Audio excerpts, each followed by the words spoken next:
adunay nakaplagan nga usa ka patay nga lawas nga naligo na sa iyang kaugalingong dugo o nadiskubrihan usab nga adunay samad ginilitan sa iyang liog dito sa may barangay Alaligan, Valencia City. Yes, ma'am. Ani atong Hunyo 7, 2026 no, mga bandang alas 8:20 sa buntag. Nakadawat ta og report gikan sa barangay Kagawa dito nga naay patayng lawas nga nakit-an dito sulod sa Purok 4, barangay Laligan, Valencia City, Bukidnon. So ning adto dayon no ang ato ang mga kapulisan o gi-verify ang maong insidente. So pag-abot nato dito sa area, ilhan nato nga ang biktima giilang isa ka 45 years old. Ulitaw kini og laborer, residente kini sa Mulugan, El Salvador City, Misamis Oriental. Base sa inyong investigasyon, nailhan na ba ang suspect? Actually, ma'am, kaning atong biktima no, gahigda ni siya sa iyang prone position sulod sa iyang kwarto.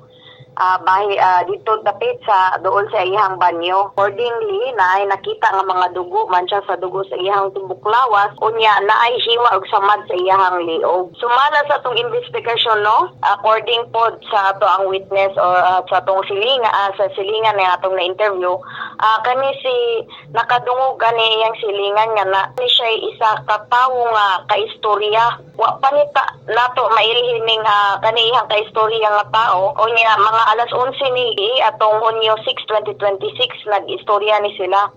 So humani ini ang biktima na diskubrihan nga naghigda sa sulod sa iyang Pinoyanan, lukop na sa dugo. So mo to nga nagpatabang gyud ang iyang mga silingan para makontakta ang mga kapulisan. So naana dito no, gipatawag po nato ang SOCO para sa pagpahigayon sa crime scene investigation o pagproseso pod recover sa mga physical evidences nga pwede magamit nato sa pag-identify sa atong suspetsado. At the same time ato apong manduan ang atong investigator nga wanon gyud tawag nito mag-imbestiga, in-depth investigation before og i-identify kung kinsa tong tawo nga kaistorya niya before siya namatay.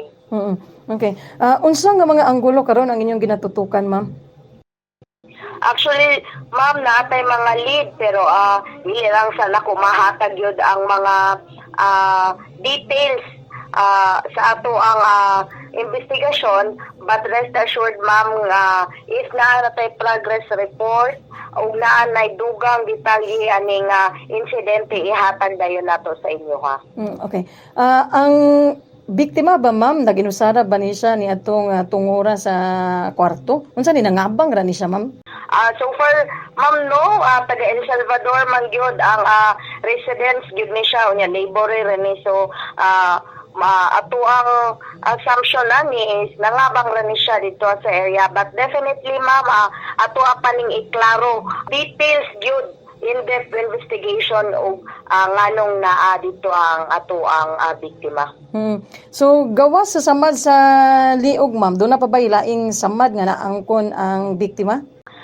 So far, ma'am, no, mao pa ang atong nakita, but nag-process na po ang ato ang SOCO, lawas po sa ato ang biktima, aron po gahulat na lang po ta sa report sa ato ang SOCO nga mahatagan ta og copy aron mahatagan pud og dugang detalye ang inyang kamatayon. So posible ba, ma'am, nga adunay foul play sa kamatayon sa biktima? So far, ma'am, no, maugid na ato ang nakita nga anggulo, but imbestigahan o i-identify gyud og kinsa ang mga tao nga na-interact niya before siya namatay. So sa pagkakaroon, ma'am, ang patayng lawas sa biktima, ma'am?